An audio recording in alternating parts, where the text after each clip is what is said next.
Well, welcome back to part B of our discussion about toxins in our food. Let's now talk about the next four types of toxins, or ingredients as the FDA calls them. These toxins all come under the umbrella of artificial additives, and they include artificial sweeteners, flavors and flavor enhancers, colors and preservatives, and refined foods are loaded with them. Would you be surprised to know that average Americans eat their weight in food additives each year? Just think about a pile of food additives weighing that much and knowing that if you're eating a refined diet, you're consuming that. I mentioned earlier that highly processed food is actually bland, and that's why there's so much flavor added to it. But before we get to these last four groups, I want to take a few minutes to talk about excitotoxins, because excitotoxins are going to come up again as soon as we start talking about these other ingredients. So let's start with what excitotoxins are. Dr. Russell Blaylock, the famous neurosurgeon and expert on brain chemistry I mentioned when I was talking about free radicals, describes excitotoxins as taste enhancers that are found in many food products and have been shown to cause damage to human brain cells. Excitotoxins can cross the blood-brain barrier and in high concentrations kill brain cells.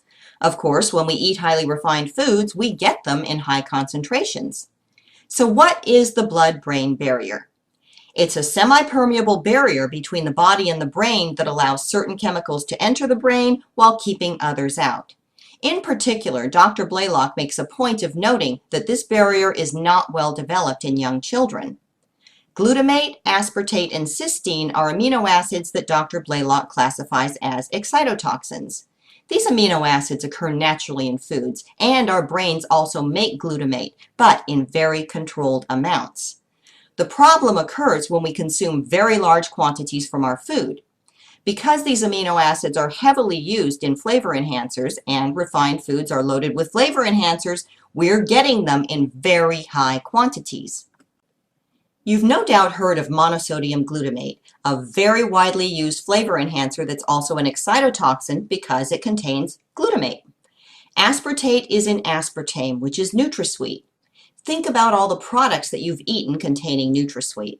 We'll talk more about these in a few minutes. Our understanding about the effects of excitotoxins on the brain is not new. A researcher from the Institute of Psychiatry in London reported back in 1993 that high doses of these excitatory amino acids given to newborn rodents produced acute degeneration in the organs. If you want to know more about excitotoxins, an easy way to get informed is to watch Dr. Blaylock's 1-hour YouTube video. Just do a web search on Blaylock excitotoxins video and it'll pop right up. It's very illuminating and disturbing. If you have children, you'll probably find this particularly disturbing because, as Dr. Blaylock says, the blood-brain barrier in infants and children is not fully developed, meaning it's easier for excitotoxins to slip through it.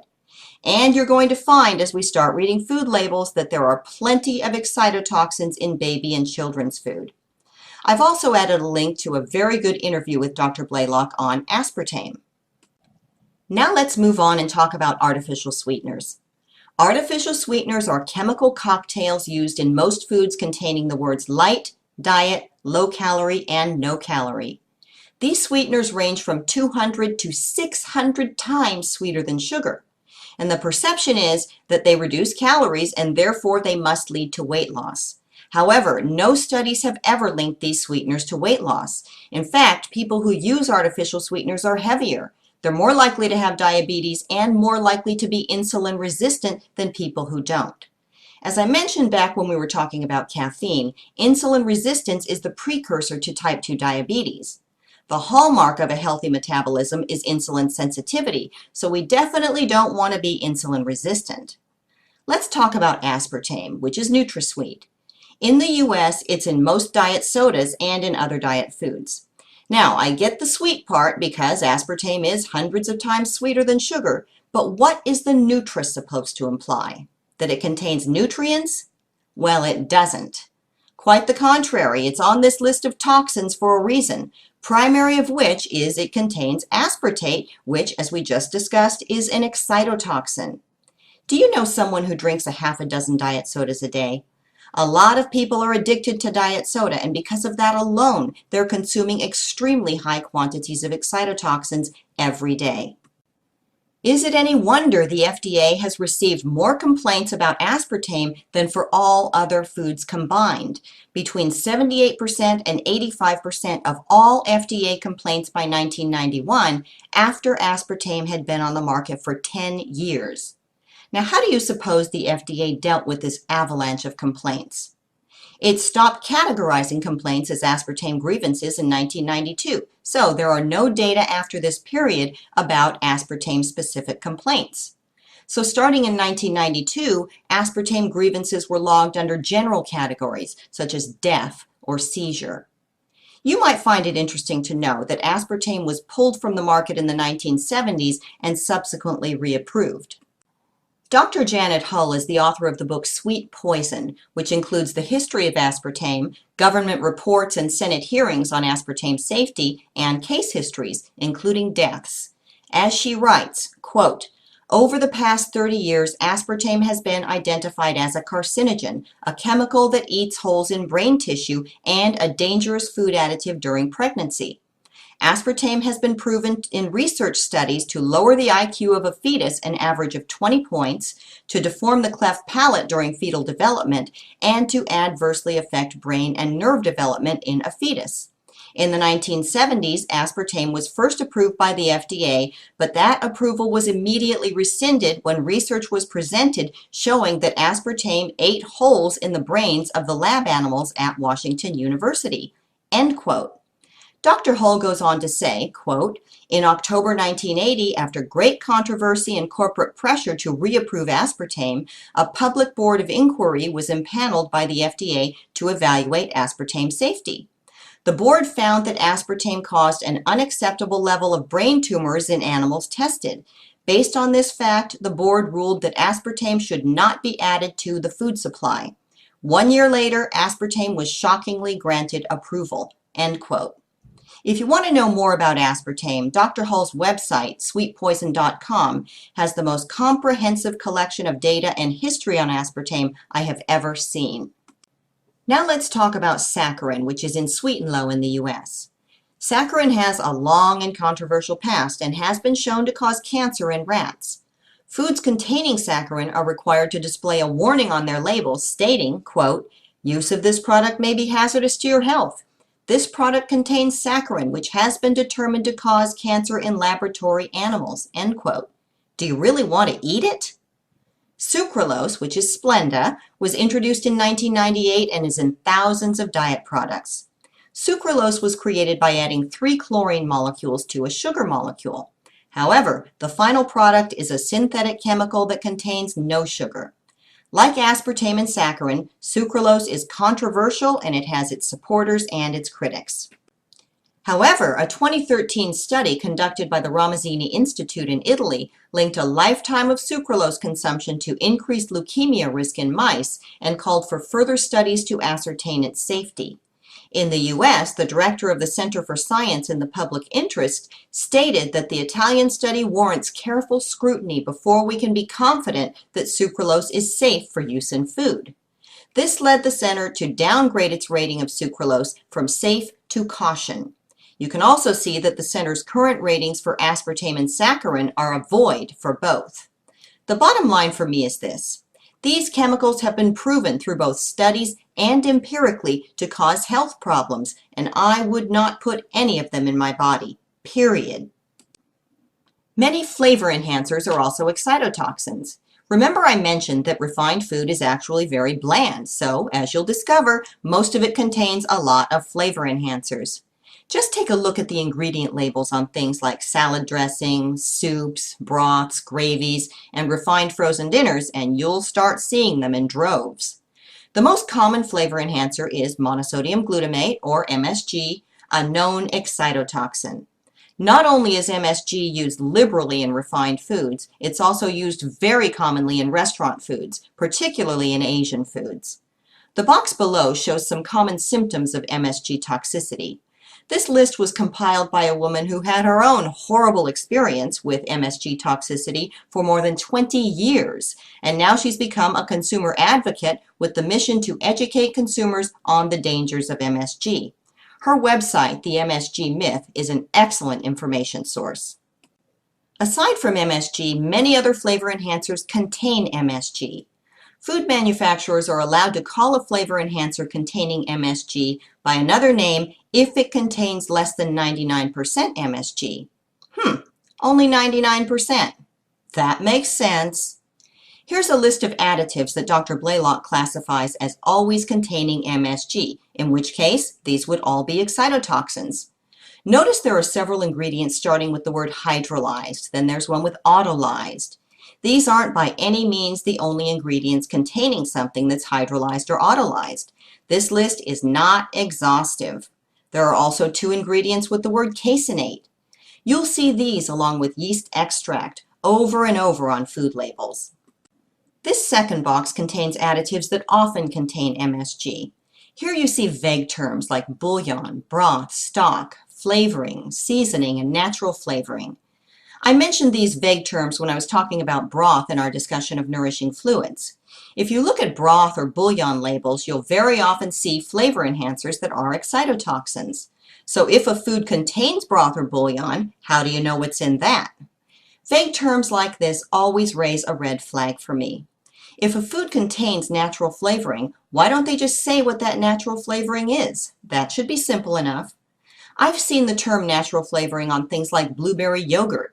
The first thing that comes to my mind is, what flavoring besides blueberry would be in blueberry yogurt? If that natural flavoring is blueberry, why not just say it? It must be something else, and what it is, they aren't saying.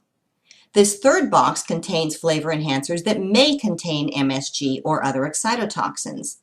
Notice the soy protein concentrate and isolate and whey protein concentrate. And in the first box, the textured vegetable protein and textured protein. These will all come up again in our discussion of protein quality because they're highly refined protein sources used in protein shakes, protein bars, meal replacement bars, and a lot of other refined foods. Let's do a little exercise to evaluate the excitotoxin content and the level of transparency in the ingredient list of a very popular food in the U.S.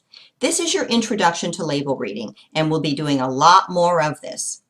Campbell's Soup is a food we've all grown up with. It's a very trusted brand, indeed an iconic brand.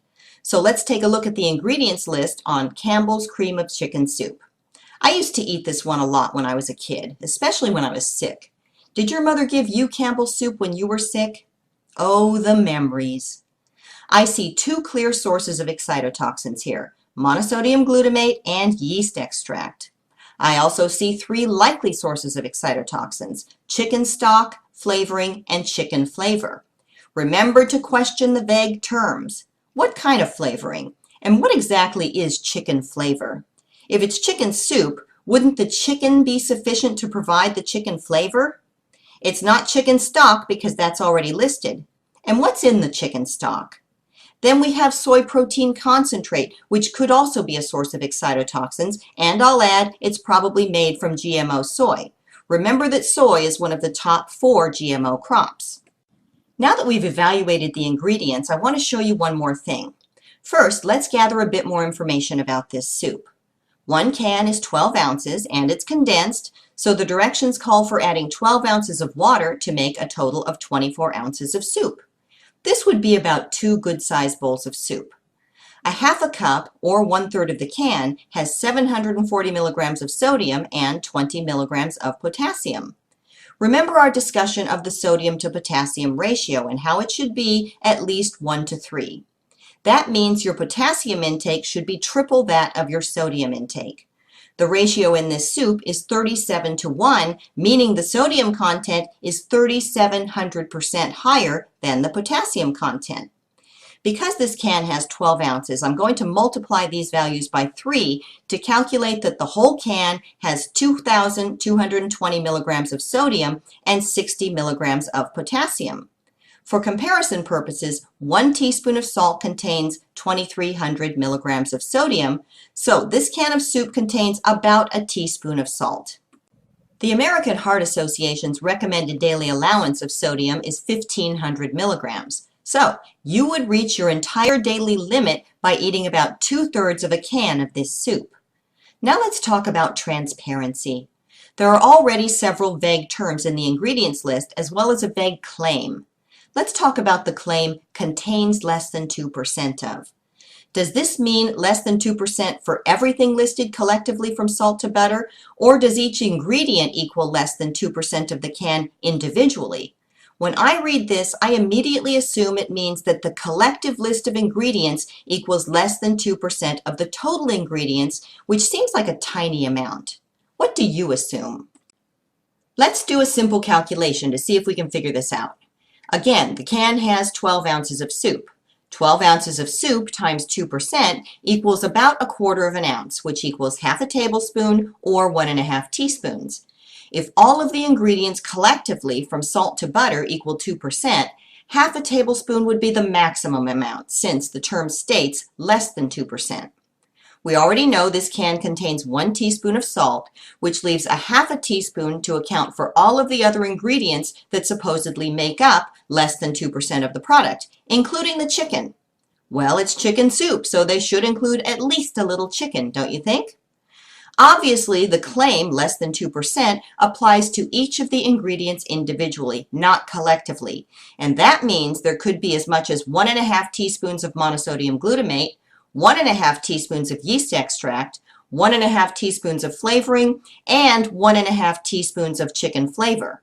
This is no longer a tiny amount, and this is in one small can of soup. I took you through this exercise because you're going to learn to look at food labels through a very different lens. And while this exercise took a few minutes, I can do an evaluation like this in about 5 seconds when I'm in the store, and you will get to the point at which you can too, because we'll be evaluating a lot of food labels in the classes to come. Let's move on now to colors, and just so there's no confusion, when I used the term eat a rainbow when we talked about phytonutrients, I wasn't including artificial colors. There are currently 7 approved color additives on the market that have to do with food. I've included a chart here of these 7 colors and the names they go by. FD&C stands for Food, Drugs, and Cosmetics, meaning that each of these colors is approved for use in food, drugs, and cosmetics. Some previously approved color additives have been banned. In fact, 17 have been banned over time, so forgive me if I don't hold much stock in the implied safety of the currently approved colors. For example, in 1950, the FDA banned orange number 1 when a number of children became ill after eating Halloween candy that contained that color. In the 1970s, red number 2 was banned when studies linked it to intestinal tumors in rats. Yellows number 1 through 4 have been banned. Yellow number 5 is currently undergoing testing for links to hyperactivity, anxiety, migraines, and cancer, and in the meantime, it continues to be added to our food. Many experts suspect artificial colors of contributing to health problems in children, including hyperactivity, allergies, asthma, and difficulty concentrating. 6 color additives, which include yellows number 5 and 6 and red number 40, were linked to hyperactivity in children in a 2007 study conducted at the University of Southampton, and as a result, in 2010, the European Union mandated warning labels for all of these colors.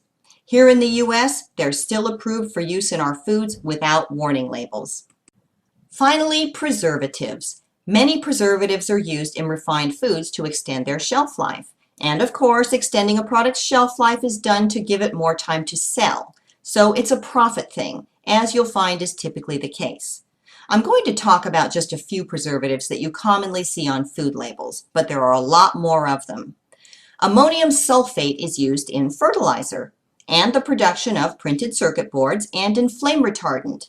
And because it activates yeast, it's also commonly used in the bread we eat. Aren't you glad to know that? It also requires a material safety data sheet, commonly known as an MSDS. So what is an MSDS?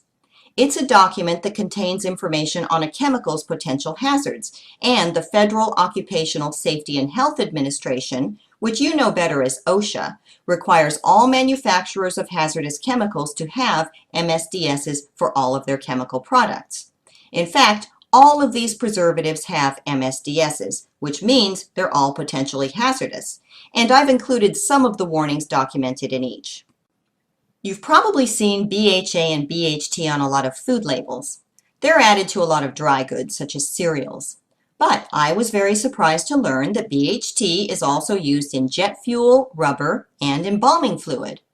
Well, if embalming fluid can preserve a body for thousands of years, I guess it does its job pretty well. And now it's in our food. And do you see that it says possible risk to unborn child? Also notice that BHT is used in cosmetics, which are absorbed through your skin. So if your cosmetics contain BHT, you're also getting it from this source. Potassium bromate is used in our breads. I'm not going to linger on any of these things, so just pause the recording if you want to read any of these warnings in detail. Suffice it to say, they aren't good. And interestingly, they're all pretty similar. You've no doubt heard of nitrates and nitrites. They're commonly used in processed meat products such as hot dogs and salami. But did you know that they're also used in metal coatings, chemical reacting agents for photography, and in textile dyes? I sure don't like what I see in these warnings. Harmful if swallowed or ingested. Well, it's in our food, so that's what we're doing. Of course, there are relatively small amounts in our foods, so I would imagine the chances of having a major acute reaction to any of these preservatives is pretty low unless you have an allergy. But remember, it's not just what happens immediately after eating something, but what happens over time on a cumulative basis. For people whose diets are based on refined foods, on a cumulative basis, they're getting these preservatives from multiple sources every day over a long period. Also think about cosmetics you may use and the preservatives that may be in them. How can these not have a cumulative effect? Now, just for some good old-fashioned fun, let's take a look at the ingredients in one artificial flavor. Scary, isn't it? So when you see artificial strawberry flavor on a food label, this is what you're getting. Surprise! With other artificial flavors such as blueberry or vanilla or chocolate, you're going to get something very similar to this. Well, this ends our discussion of food sources of toxins. Congratulations on making it through what I can only imagine was a very disturbing education on the toxins in the foods you've probably been eating for years. Well, knowledge is power. Now that you know, you can do something about it. As we read more labels, you'll see there are many more additives because, as I mentioned, there are more than 3,000 of them in our foods. But we can easily evaluate quality using just a few key quality filters. Well, with that, we've reached the bottom of the rabbit hole, and it didn't lead to Wonderland. In the next class, which is our last class in basic training, boo-hoo, we'll climb back out of this hole and talk about simple rules of thumb that will enable you to eliminate these toxins from your diet very easily. So, in the meantime, let's review your action items for this week. Simply start reading the ingredients in your foods and notice all of the additives. Of course, don't let me stop you from throwing out toxic food. One trap I've seen people get into is to say, well, I paid for it, so I might as well eat it, and then I just won't buy it again. To that I say, why? You're going to ingest toxins just because you paid for them? As I say this, I'm certain I'm not talking about you, but I had to say it anyway because I've seen this happen so many times. Okay, awesome job. I'll see you soon for our next class. Cheers!